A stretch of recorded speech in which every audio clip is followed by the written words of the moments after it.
समानता देने का सबसे बड़ा जिस आदमी ने बीड़ा उठाया वो थे डॉक्टर B.R. अम्बेडकर। कि भाई इतना ज्यादा गलत व्यवहार इंसान का इंसान के प्रति, उनके पिताजी बिल्कुल अड़ गए कि चाहे क्लास में कितना ही इल ट्रीटमेंट हो, मैं जाके मिलूंगा मास्टर जी से, और अपने बेटे को हमेशा आगे रखा। तो ऐसे महान लोगों को बेटा हमेशा याद किया जाना चाहिए। क्या सोचते हो घर में बैठे बैठे बैठे जिंदगी आसान होगी? नहीं। जिन लोगों को आगे बढ़ना है ना, उन्हें बाहर निकलना पड़ेगा। एक कंफर्ट जोन होता है हर इंसान के आसपास, उससे बाहर निकल के ही योग्यता या सफलता हासिल की जा सकती। तो इस देश में बेटा हम कुछ भी कह लें, सबसे बड़ा योगदान आज की जिंदगी को बराबरी पे जो देखने का सपना, बड़ा सपना देखा, वो डॉक्टर B.R. अम्बेडकर जी ने ही देखा था। और डॉक्टर B.R. अम्बेडकर क्योंकि खुद ग्रसित थे उस परेशानी से जो लोगों ने इल ट्रीटमेंट किया। आर्टिकल 17 हम कितनी बार बातचीत करते हैं, अस्पृश्यता जिसे हम कहते हैं, छुआछूत, अनटचेबिलिटी, कि भाई इतना ज्यादा गलत व्यवहार इंसान का इंसान के प्रति। स्वतंत्र होके क्या करोगे अगर समानता ही नहीं है? तो जेंडर के बेसिस पर, caste, creed, race, religion, birth place, इन सब के बेसिस पर हमें समानता देने का सबसे बड़ा जिस आदमी ने बीड़ा उठाया वो थे डॉक्टर B.R. अम्बेडकर। कितने पढ़े लिखे, कितने ज्ञानी आदमी। आज पढ़ना कितना आसान है, तब बेटा पढ़ने के लिए माहौल नहीं था, और उनके साथ तो कितना ही गलत व्यवहार था। तो उनके पेरेंट्स ने कितना बड़ा जिगरा दिखाया, जो अपने बेटे को ये जानते हुए कि इसको कितना ज्यादा ह्यूमिलिएशन का, कितना ज्यादा इल ट्रीटमेंट का सामना करना पड़ेगा इस बच्चे को, फिर भी उनकी माँ उनको भेजती रही। तो ये कुछ लोग होते हैं जो अलग हटके काम करते हैं। अगर आपके माँ बाप को पता हो ना इतनी बड़ी एज में कि आप जहाँ पढ़ने जा रहे हो वहाँ आपकी जान को खतरा है, तो वो छुड़वा देंगे पढ़ाई। आप तो एक नॉर्मल से इंसान ही तो हैं, हम नॉर्मल ही तो हैं। सोचो उस टाइम पे, आज हमें दिखता है अम्बेडकर जी कितने बड़े, कितने काबिल, तब उनके माँ बाप ने पढ़ाई छुड़वाई नहीं। इनफैक्ट उनके पिताजी बिल्कुल अड़ गए कि चाहे क्लास में कितना ही इल ट्रीटमेंट हो, मैं जाके मिलूंगा मास्टर जी से, और अपने बेटे को हमेशा आगे रखा। तो ऐसे महान लोगों को बेटा हमेशा याद किया जाना चाहिए। उनकी कम्युनिटी जो आज आरक्षण का फायदा उठा पा रही है ना, ये बहुत छोटी चीज है। जैसे सोचो उन्होंने कितना ज्यादा फाइट किया उस जमाने के अपर क्लास के लोगों से।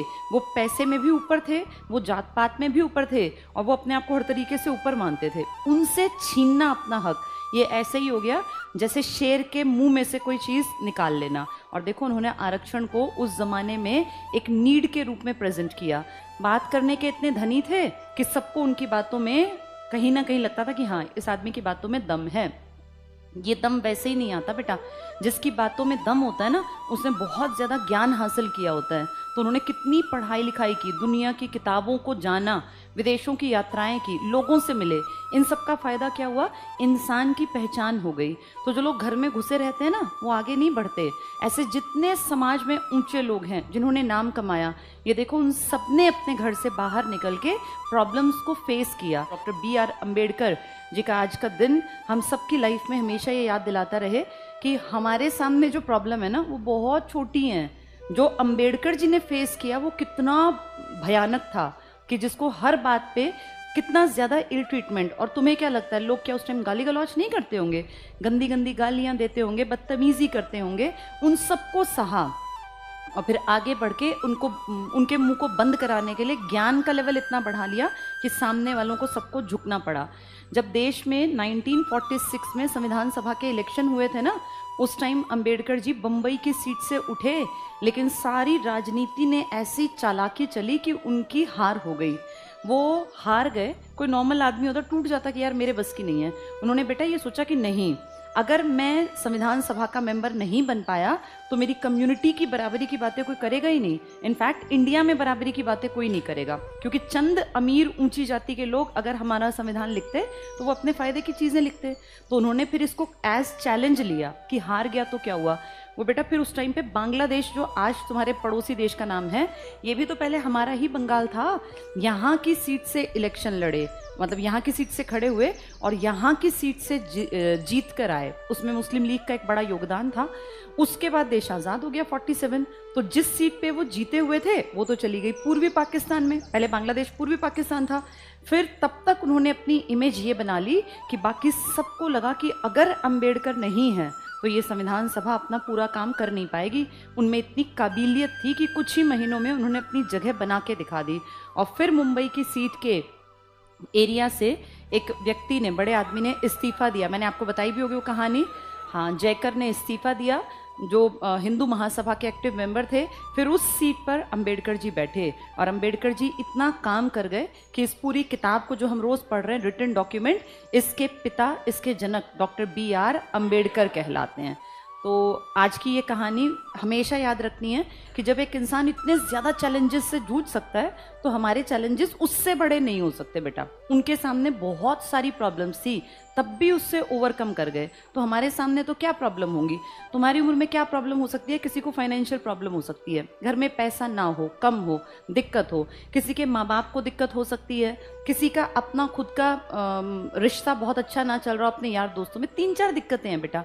लेकिन ये सब बौनी हैं, बहुत छोटी हैं। अगर हम ये सोचें कि जिनकी प्रॉब्लम्स है ना, अगर अम्बेडकर जी से कंपेयर करो तो बहुत थोड़ी प्रॉब्लम्स है और आपकी प्रॉब्लम्स से उबरा जा सकता है। देखो, किसी के घर में अगर माँ बाप नहीं है बेटा, ये ऐसी चीज़ है जो कोई लौटा नहीं सकता। अगर पिताजी चल बसे हैं या माँ नहीं है, इसमें तो ना टीचर, ना भगवान, ना आप, कोई कुछ नहीं कर सकता। फिर क्या करें? उसको वैसे ही एक्सेप्ट करना पड़ता है, दुख के साथ, परेशानी के साथ एक्सेप्ट करना है कि हाँ भाई मेरे साथ ये हो गया।